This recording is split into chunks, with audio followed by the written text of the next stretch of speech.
Okay, Truth Team. This one we've all got a lot of different opinions.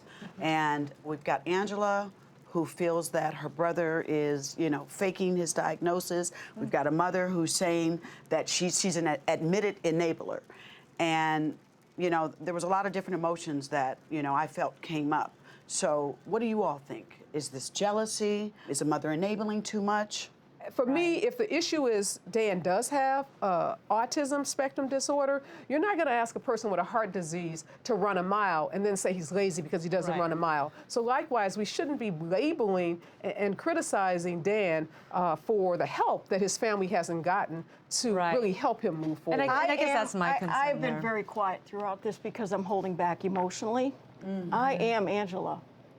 I lived that sibling life with a brother who had emotional issues, not Asperger's, but emotional issues.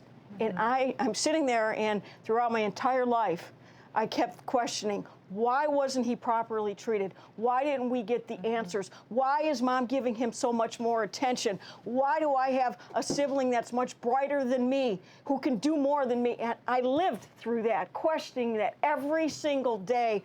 And by the way, his name was Dan, which makes it even more difficult. Wow. There's so much transference Because right you want now. to rip out all the intelligence that this guy's got, and you can't. Because for me, I lack the understanding.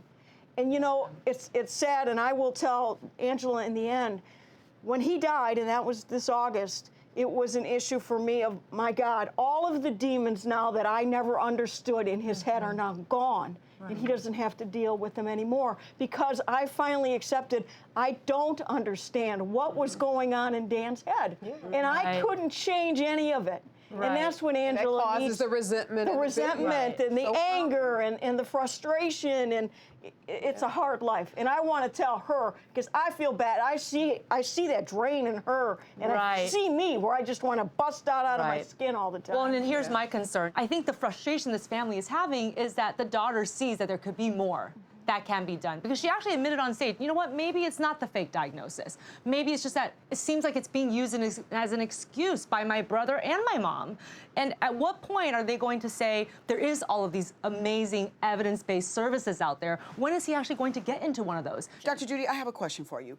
There are different levels of autism and Asperger's, correct? Right, so now actually we've changed the diagnostic category to all call it as autism spectrum disorder. Okay. So Dan would be probably what we call like a level 1, meaning that his impairment is much lower than somebody who has a more severe spectrum diagnosis. And for him to be diagnosed so late, do you think that's because the family ignored it or didn't want to accept that there was something wrong? There's always those possibilities. I mean, of course, ideally, we want our children to be diagnosed as early as possible, get those early preventions and interventions in place. But yes, especially when you're higher functioning, that later diagnosis can happen. So that's why Angela is having a hard time understanding this. What gets me is that, okay, if you're going to the same doctor and you've had the same solutions for the last 4 years, you're still in the same place. She keeps saying, I keep going, they keep giving me the same thing, they gave me a book, that doesn't help me. Okay, then it's solutions. It's been 4 years. It's not a diagnosis of 1 or 2 years.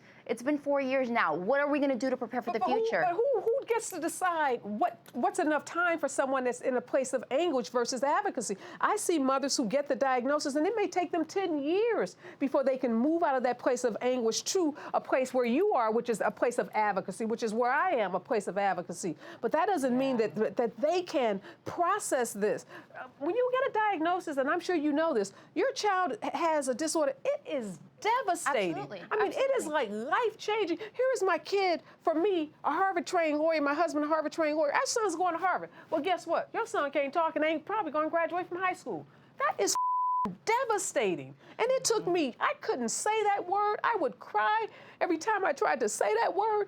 I came up with excuses for my son. So I'm just saying, I know what it is like for a mother to be there. I'm not going to make excuses for this mom. I hope this mom leaves and hears what you're saying. I hope she leaves hearing what all of us have to say. But there are people that get stuck.